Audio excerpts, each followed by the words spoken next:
Hello, and welcome to the Module 3 of the 5-part lecture series on stress management. My name is Mia Bujanim, and I'm a school counselor trained with Florida Gulf Coast University.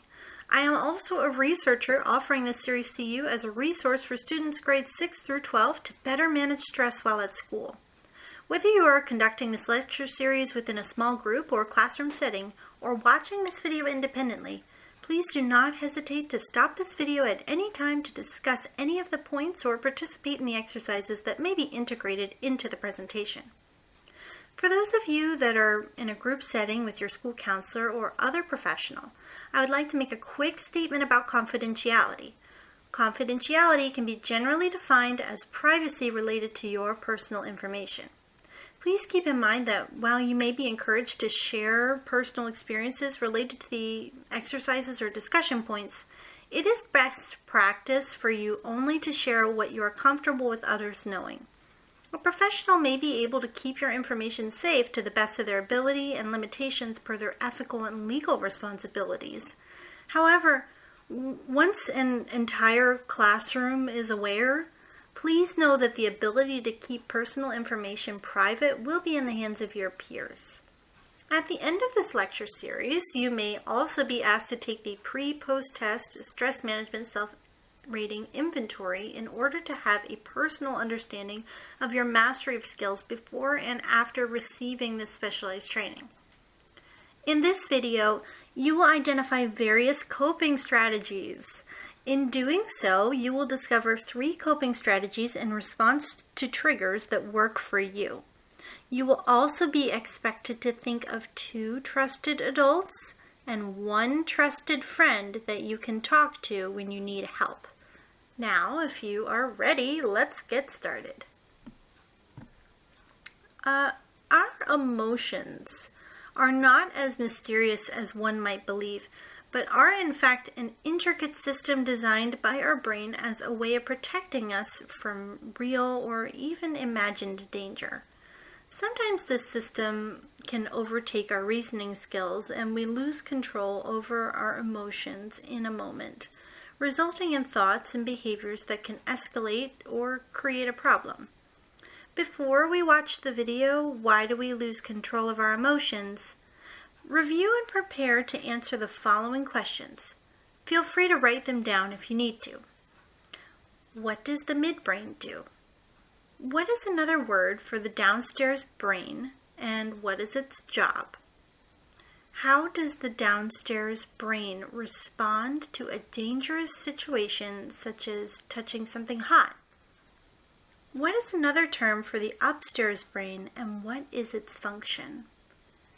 If we are using our thinking brain, how are we likely to react or behave? What happens to us when someone flips their lid? What is going on between our downstairs and upstairs brain? How can we prevent ourselves from flipping our lids? Now let's watch the video. Kids want to know. Imagine that you really want to play soccer at lunchtime, but when the bell rings, you can't find your shoes. When you finally get out to the field, the teams have been picked and it's too late for you to play. Maybe you got so mad that this small problem became a big problem in an instant. When we lose control of our emotions like this, we can call it flipping your lid, kind of like the way a pot might do if it was too full and too hot. A little while later, after you've cooled down, you might even feel sad when you realize that when you had a big reaction to a little problem, you could have hurt someone's feelings. What if I told you that this happens to everyone? Your parents, friends, teachers, and everyone else you know can flip their lid and lose control of their emotions sometimes. We all need to work on managing our feelings. Have you ever wondered why we can have such a hard time keeping our emotions under control? It can be really tough being a kid these days. There's just so much going on every day, at home, at school, even after school. Sometimes it's hard to keep a lid on things, and we act in ways that are not kind or caring, even though we don't mean to be hurtful. There are so many situations that we encounter every day that can cause our emotions to bubble up. Maybe you felt upset or frustrated when you were working on a problem or activity at school and just can't seem to get it right. Maybe something unexpected or embarrassing happened to you in front of your friends. Maybe you had something important to say, but didn't get a chance to say it. These and many, many more situations can cause both kids and adults to flip their lids. So why does this even happen? Well, it has to do with the way our amazing human brains work to help keep us safe. This is your brain, the part of your body that controls everything you do. Let's take a closer look at the parts of the brain and how they can work together to help us keep a lid on things. The brain is a pretty complicated organ, so we're going to use our hand to help us visualize what's happening up there. Let's imagine that our brain has an upstairs and a downstairs. Here, where our thumb is called the midbrain. This is where our emotions and memories are created and stored. Below that is your brainstem. The brainstem controls the things our bodies do that we don't have to think about, like breathing. It also controls our automatic reactions to certain situations. For example, if you touch a cup with hot tea in it and it's too hot, your downstairs brain feels the pain and will pull your hand away to stop you from getting burnt. It's an automatic reaction. You don't have to stop and think about what to do. Or imagine you're out on a hike and a bear wanders onto the path. Your brain doesn't stop and think, what kind of bear is it? Is it friendly? Your downstairs brain notices that you feel scared, it takes charge, and in a split second decides whether or not you should fight, fly, another word for run away, or freeze. Because of the way our downstairs brain reacts to these situations, we can think of it as our emotional brain, because it reacts instantly without needing to think things through. It's always ready to take charge in any situation to help keep you safe. So if this is our downstairs brain, then this part where the back of our hand and fingers are can be seen as our upstairs brain. It's called the cerebral cortex. This part of our brain helps us think logically, act with kindness, and think about how others might be feeling. It's also the problem-solving part of our brain. It helps us to think of possible solutions to a problem and decide which one is best. The upstairs brain is our thinking brain. Your upstairs and downstairs brain don't work alone. Your brain is set up so that the upstairs and downstairs brain can communicate with itself. It sends messages from section to section all the time about what our bodies feel and need. Let's take a closer look at our brain fist. Where our fingertips are is the logic and reasoning part of the brain that springs into action when we have a problem to solve, and usually it does a great job of doing it. But sometimes it can have a hard time solving a problem if the emotional brain and thinking brain can't communicate well enough. This can happen if your emotions get too overwhelming and your downstairs brain decides that this situation might be dangerous, even if it isn't really. And we all know what happens when our downstairs brain thinks you're in danger. It triggers our fight, flight, or freeze reflex. Our emotions start to bubble up, and then suddenly everything boils over. We flip our lids. This can look like a scary, angry reaction, or it might be crying or running away from a problem. Now that we've flipped our lids, see how far away our fingertips are from the midbrain? When our lids are flipped, our upstairs and downstairs brain can't talk to each other. Our emotions have become too strong, and we can't think clearly and can't solve the problem in a peaceful way. So what can we do to stop us from flipping our lid? Well, it all starts with realizing that we're about to flip our lid, and then turning down the heat so it doesn't happen. Remember that soccer game we talked about at the beginning of the video, and you were really upset and didn't get to play? Maybe you felt your tummy rumble, or you felt your face getting hot? Did your heart start to pound, and did you feel your hands start to clench? Were you frustrated, disappointed, and angry? These types of strong feelings are all indicators that you might be close to flipping your lid. If you feel this start to happen, it's a good idea to walk away, take some deep breaths, and look for an adult to talk to before you flip your lid. It might be a parent, grandparent, coach, teacher, or another trusted adult nearby. They can help you with strategies to solve the problem once you've calmed down enough for your upstairs brain to be ready to do some peaceful problem solving. If you do flip your lid, those same trusted adults can offer you some time and space to cool down before you start to problem solve together. Once your upstairs brain is back in charge, you can share your story and get some help. Using I statements can help you to tell an adult what you need. I need a hug. I need you to listen to what I have to say. I need another chance. I need some alone time. I need a walk. I need you to see that I can do well. Learning more about the brain and how it works can really help us to understand our emotions and to be peaceful problem solvers. When we listen to our bodies and our brains, we can turn the challenges of being a kid into opportunities to learn and grow. Thanks for watching! If you're interested in learning more about the brain and how to manage emotions, some resources are linked in the description box below.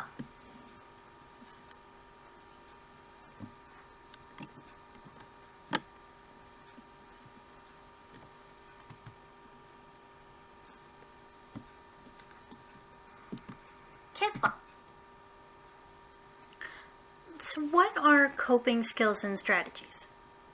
There are methods a person uses to deal with or handle stressful situations and experiences.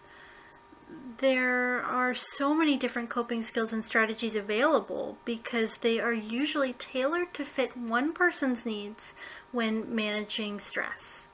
But there are also a number of highly effective and frequently used strategies such as deep breathing or stretching exercises. Now, who uses coping skills? It might be easy to believe that you won't need to cope with stress as you get older, but no one is a complete superhero all the time. Everyone utilizes coping skills throughout times in their life. Some people are better than others at recognizing when and how to use their coping skills. The idea for today's presentation is to create a personal toolbox for yourself to have when things in life don't go according to plan. There are typically two families of coping skills: emotional or mindful, and physical. Emotional and mindful coping skills engage our thoughts and perspectives such as meditation, deep breathing, writing in a journal, and even prayer for those who have a form of worship or philosophy.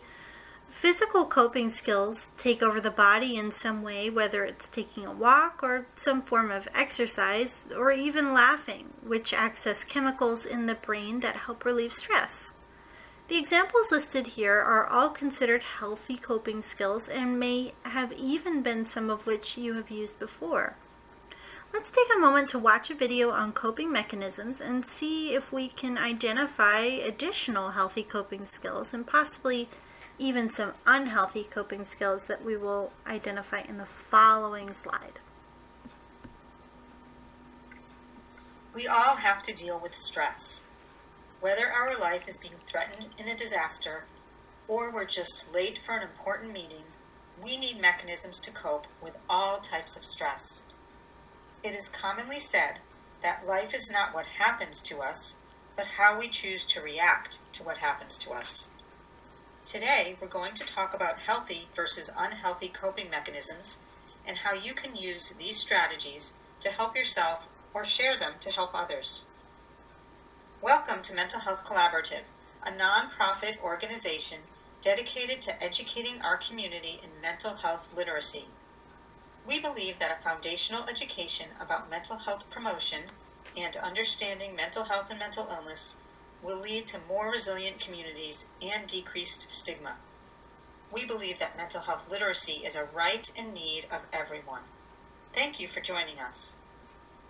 When we are faced with too much stress or are having difficulty dealing with stress, using healthy coping mechanisms can allow us to feel in control, calm, and ready to handle whatever is causing us stress.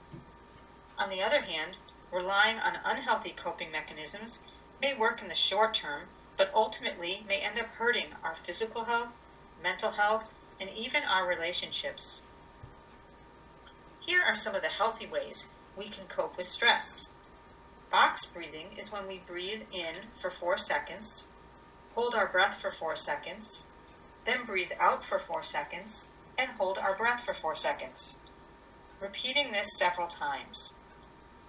This technique slows down our breathing, which forces our heart to slow and activates the calming response in our body. Another technique, called 5-4-3-2-1, is in our heads we list 5 things we see, 4 things we feel, 3 things we hear, 2 things we smell, and 1 thing that we taste. This technique helps ground us in the present moment and can slow down racing thoughts. Exercise of any type is another healthy coping mechanism. Exercise floods the body with endorphins and can help use up the adrenaline released from stress, clearing our heads and allowing us to feel calmer. Sometimes we are so overwhelmed with stress that we don't even realize how awful we feel.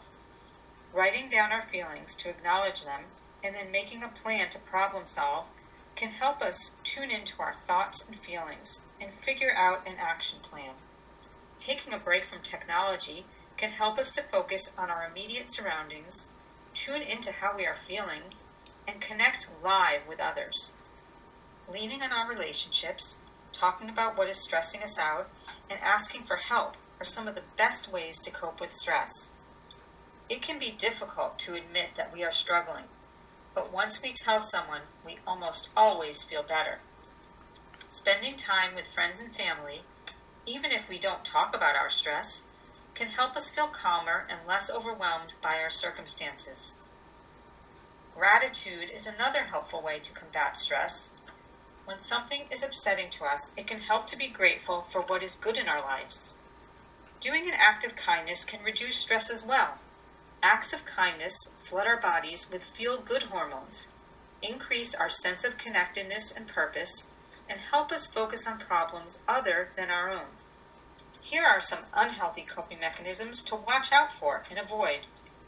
Alcohol and other substances can be used to dull or numb the pain of stress, but this effect is temporary, does not resolve the problem, harms us if we do it too much, and can become an addiction.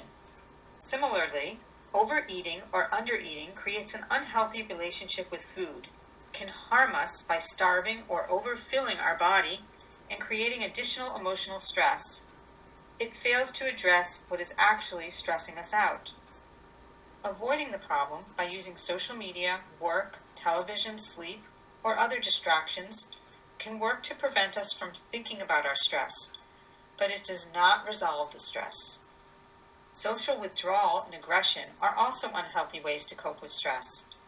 We may withdraw if we are overwhelmed and do not have the energy to interact with others. However, interacting with others almost always helps relieve our stress. On the other hand, taking our stress out as aggression or aggravation toward others may leave our loved ones hurt and confused, and may leave us feeling guilty about how we treated them. Finally, self-harm is a dangerous way to cope with stress.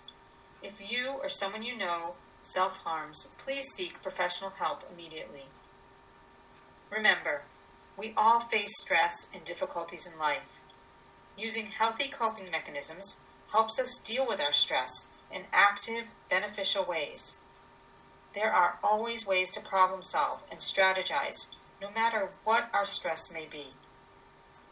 If you or someone you know is struggling to cope, see the resources below for how to get help. We hope you found this information helpful. We at Mental Health Collaborative are committed to providing education and increasing awareness about all of the interrelated states of mental health.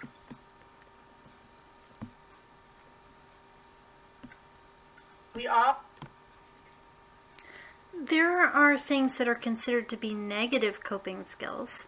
These are activities that are considered unhealthy and can be harmful, although they may provide a short-term solution.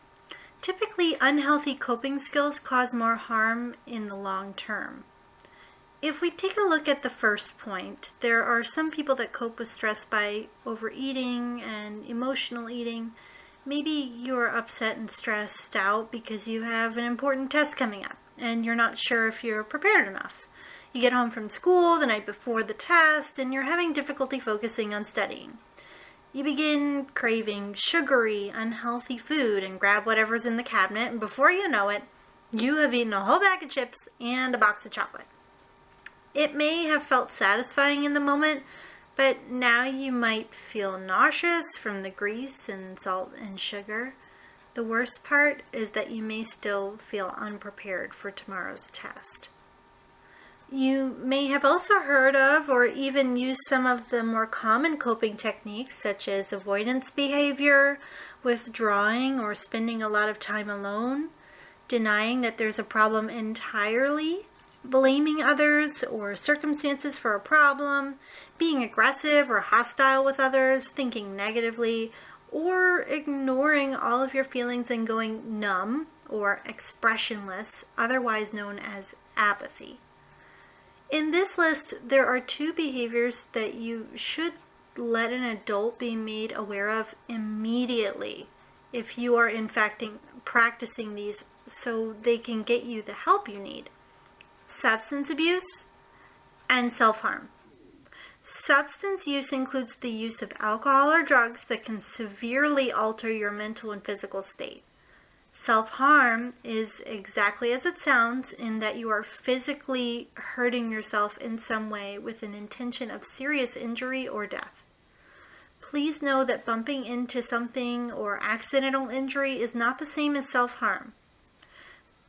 People that use substances or self-harm as a form of coping are typically dealing with a problem that they lack an ability to recover or cope from, which is why telling a trusted adult or professional that can help is extremely important. For more information or questions about self-harm, about self-harm, substance use, or other negative coping skills, please do not hesitate to reach out to your school counselor or social worker. You have probably already come up with coping skills or strategies that work for you, but what do you do if you can't exactly practice the coping skills in the classroom? It may be difficult, for example, to meditate or take a cat nap in the classroom. If you're experiencing stress in the classroom or somewhere with limited room for movement or resources, then there are a quick 5 things you can do here. Box breathing is a technique in which you breathe while using your finger to draw a square.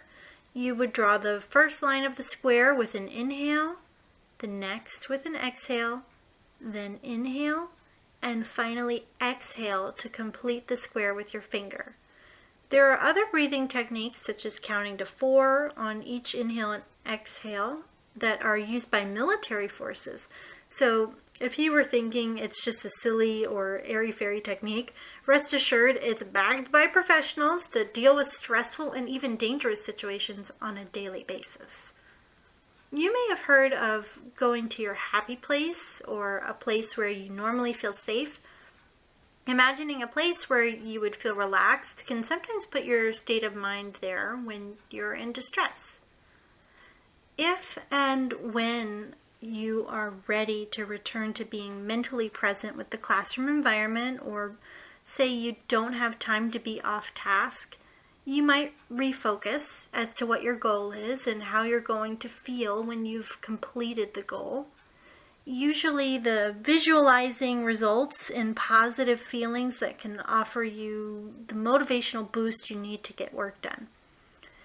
In the event you're feeling you need to pull yourself out of the stressful situation to avoid your emotions from overwhelming you or taking complete control over your ability to make responsible decisions, then sometimes it is good to take a break to the restroom or to get a drink of water, maybe splash a little cold water on your face or hop up and down a little just to let off steam.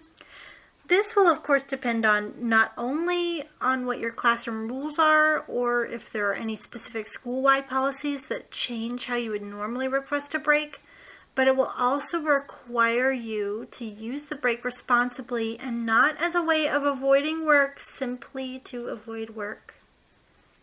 One of the final ways in which you can release stress while coping in the classroom very easily is by doing a body scan to calm physical stress in tense muscles.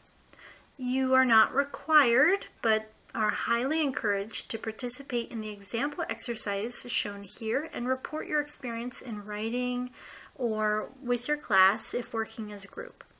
Feel free to pause this lecture at any time and share before moving on to the following slides. Fly with Abel and Phi. Body scan meditation. Sit in a comfortable position and bring attention to your body. Close your eyes if that's comfortable for you. You can notice your body seated wherever you are, feeling the weight of your body on the chair or on the floor. Take a few deep breaths. Breathe in through your nose. 1, 2, 3, 4. Breathe out through your mouth. 4, 3, 2, 1. Breathe in through your nose. 1, 2, 3, 4. Breathe out through your mouth. 4, 3, 2, 1. Now bring your attention to the top of your head. Sense this area. What do you feel? Stillness or a feeling running through your hair? Breathe, and as you breathe, relax the top of your head. Continue to breathe and move your attention to the side of your head in your ears. What do you sense? Do you hear anything? Now bring your attention to the neck and throat. Let them be soft. Relax. Soften your jaw. Let your face and facial muscles be soft. Smile softly and gently. Notice your back against the chair. Bring your attention into your stomach area. If your stomach is tense or tight, let it soften. Take a breath. Notice your hands. Are your hands tense or tight? See if you can allow them to soften. Notice your arms. Feel any sensation in your arms. Let your shoulders be soft. Bring your attention to your legs and your feet. Feel your feet touching the ground and making a connection with it. Now notice your whole body present.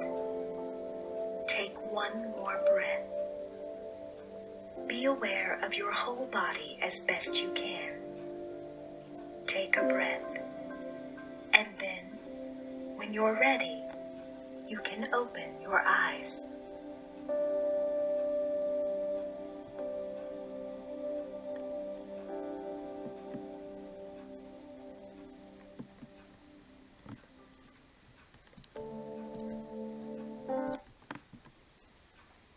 If we don't have healthy coping skills and strategies, a lot of times negative thinking patterns will take over. Kind of like if you don't wash your hands, you have a higher risk of getting germs. The question now is, how do we define negative thinking? Negative thinking is a thought process where people find the worst in everything or reduce their expectations by considering the worst possible scenarios. You might use words in absolutes like never or always and should, shouldn't, or must. You may also have a hard time having a positive outlook in most situations. These thought processes over time can cause a great deal of stress, worry, and sadness over time.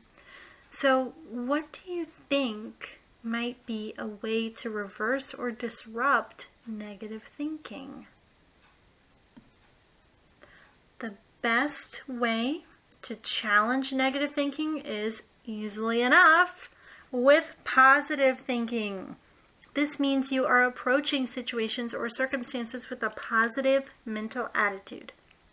You may have heard it described as looking on the bright side, finding the silver lining, or even just not being a negative Nelly. But what actually does that look like in action?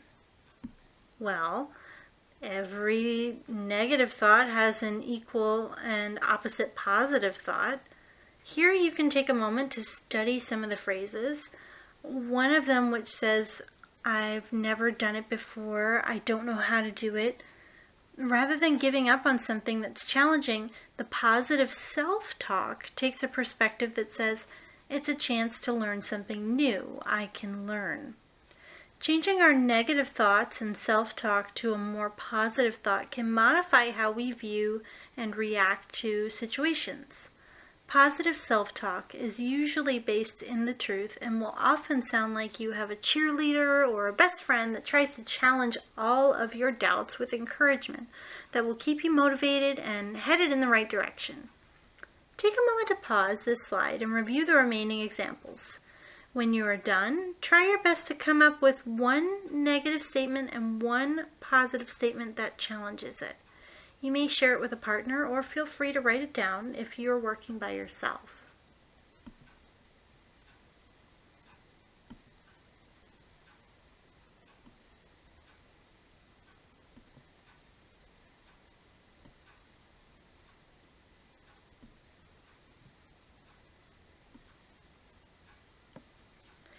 There will be many opportunities in our lives to experience something frustrating or deeply upsetting.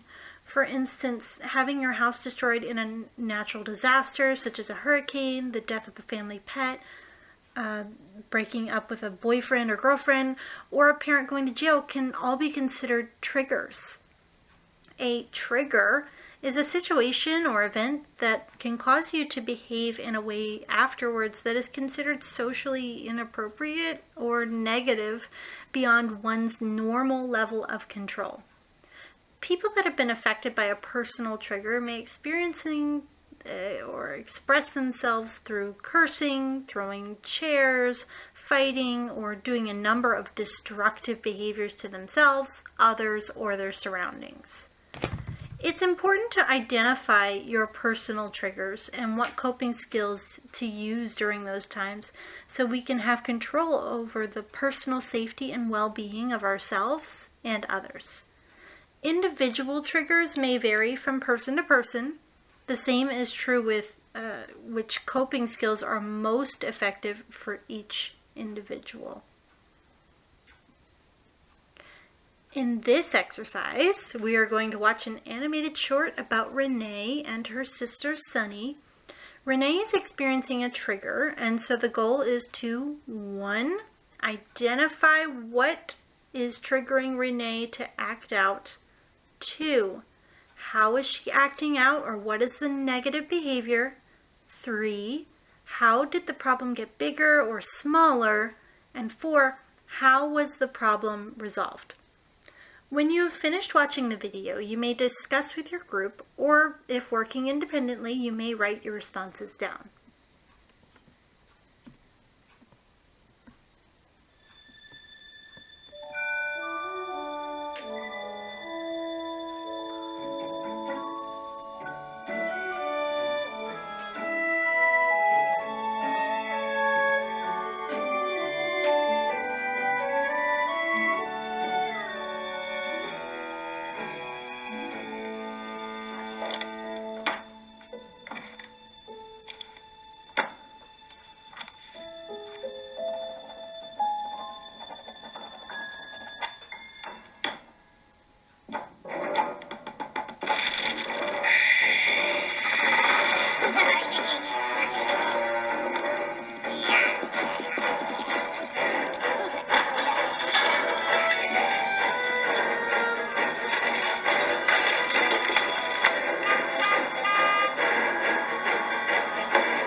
Now that you know what coping skills are and how to identify them, let's talk about when to utilize coping strategies.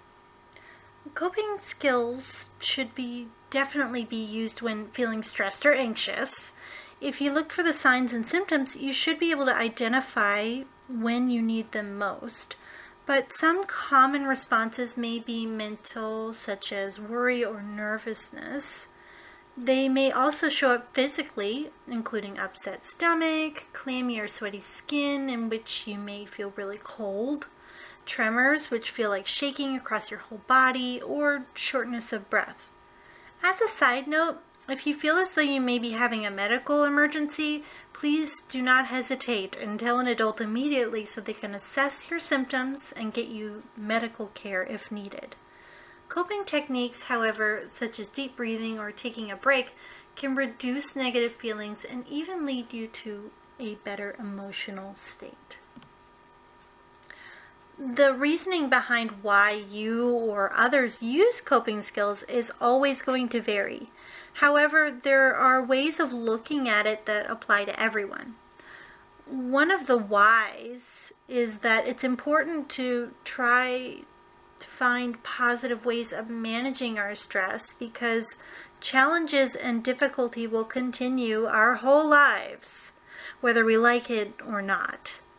You might look at it like weeds in a garden.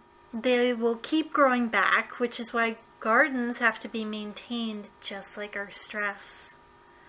When we rush headfirst into a problem without using coping skills, you may start to realize that not all solutions are good and some really are better than others, which is why it's okay to take time to think through our options. Coping skills also help us process what is happening and helps to give us the time we need to come up with solutions. They help us gain confidence, which improves our ability to think for ourselves. By training ourselves to use coping skills, we also reduce the amount of depression, anxiety, and stress we may experience as side effects. For our next activity, we are going to build a toolbox. You may have already received a worksheet to go along with this activity, but if not, there are really only two important takeaways. You want to first identify between 1 and 3 healthy coping skills for when you are experiencing an overflow of emotions, whether that's being angry, sad, anxious, or something else. When you have your list of coping skills that work for you, then the goal is to have a minimum of 2 trusted adults and 1 trusted friend that you can talk to when you need more than just basic coping skills. Some things to consider. A school counselor or teacher can be considered both trusted adults and friends if you are feeling you're having a hard time identifying people you can talk to. In case you're feeling sheepish or like it feels silly to put these people on your list, we can always look at it as that sometimes we need to reach out to people whose job or area of expertise it is to help. Even adults have to rely on other professionals, such as mental health counselors, to get the help they need. And that is okay too. Now that you have this information, feel free to pause the video and write down your responses. If you are feeling comfortable, you may even share your responses with a friend before moving on. When you're in a spot and you don't know what to do next, remember, you are never alone. Think for a moment and identify 2 adults you would be able to talk to. Know what works for you, but also have an extra idea of how to slow down when you feel pressured in a situation or overwhelmed by feelings. It can be very easy to slip right back into bad habits or unhealthy coping mechanisms, so be willing to stick to a coping skill and a well thought out decision. It's important to always remember you are not alone. Just like there are doctors and nurses for physical problems, there are counselors, psychologists, and social workers to help with new challenges and situations as you venture into the wilderness of the stressful world of school and life. You may have used other healthy coping skills that were not listed on the previous slide. So how do you know if the skill is truly healthy? What you may start to notice is that healthy coping skills will offer us support in several ways.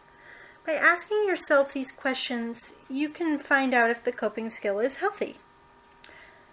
Does this make me feel supported? Does this make me feel relaxed?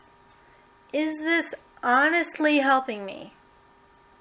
Is this helping in solving my problem? Does this feel good for my body? Whatever skill or strategy we pick when faced with stress, we are coping. Some ways may be more effective than others, and it can have drastically different outcomes. Sometimes we get stuck and the problem just keeps coming back. Sometimes we gain new habits, but not in a good way.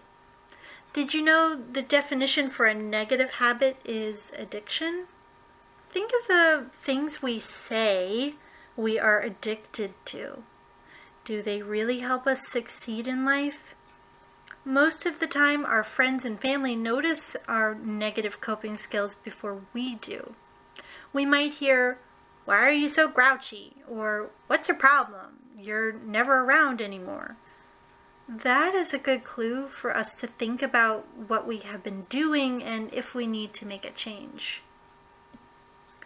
A very simple rule of thumb to know if your coping skills are working is to ask yourself if the problem got bigger or smaller. Effective coping skills will make everyday stressors manageable or smaller and help us recognize when we need help beyond our normal strategies. So what happens if we're doing okay, but maybe we see someone else maybe struggling, like our friends? When a friend is in trouble or showing signs of being stuck in a situation that may be beyond their control, talk with an adult you can trust. Understand that problems and feelings do not fix overnight. Your friend may be upset for a while. If you can be there for them, be a good listener and help them identify if there is something that is making the situation worse. If they won't seek help on their own, ask if they would be willing to come with you to talk to someone. Know that you never have to worry about not having a support system while you are here at school. And for the most part, you may already know some of the trusted adults you can count on outside of the school system. Many of these people have access to basic societal needs such as food, transportation, housing, access to medical and mental health care, and a number of other support services and resources should your concerns be beyond the scope of your ability to cope.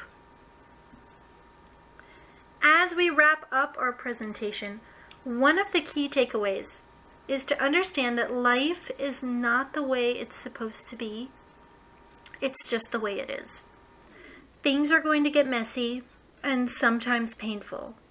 We are going to have awesome times, but we may also have those really tough times too. The way we cope with it is how we learn and truly what makes the difference in our quality of life.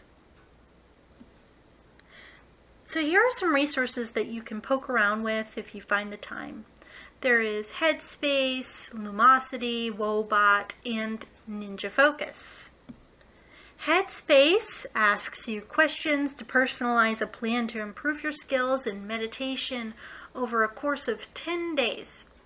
Even if you have no experience with meditation, the app will give you an introduction. Lumosity's cognitive training program is a fun, interactive way to train your brain and learn how your mind works. It uses science-based games designed to exercise memory, attention, speed, flexibility, and problem solving. SWBAT is kind of like an online journaling app that works as an AI chat box. but designed specifically with counseling strategies pre-programmed to help you work out dilemmas or minor concerns. You can talk to the SWBAT at any time, and if you check in enough, it will even watch for patterns with your behaviors or emotions. Ninja Focus, if you are looking for something fun, promotes positive behaviors and personal growth in a game-like setting. Plus, the little bunny ninjas are adorable. Should you have any questions, be sure to reach out to your school counselor either by sending a request or however your school permits students to visit the school counseling office. School counselors, teachers, and other professionals, please see references here. Thank you. Congratulations on the completion of Module 3. If you are finished, you may complete any of the remaining activities prepared by your instructor or continue on to Module 4.